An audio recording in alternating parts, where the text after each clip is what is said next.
Volatile ang panahon ngayon. Pero may tanong ako. Hanggang kailan mo hahayaang kainin ng inflation ang pera mo? Habang tumataas ang price ng mga bilihin, may isang investment na sumasabay at lalong tumataas ang value. And that is real estate.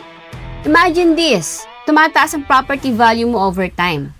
Pwede mo pang pagkakitaan like rental or future selling. Nahawakan mo hindi tulad ng ibang investments and pwede mong itirhan or ipamana sa pamilya mo. Especially in fast-growing areas like Antipolo, Cainta, and Taytay.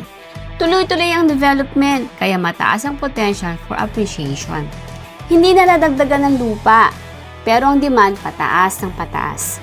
So the real question is, maghihintay ka pa bang magmahal lalo o bibili ka na habang kaya mo pa? Message me para ma-share ko sa iyo ang best options para sa budget mo.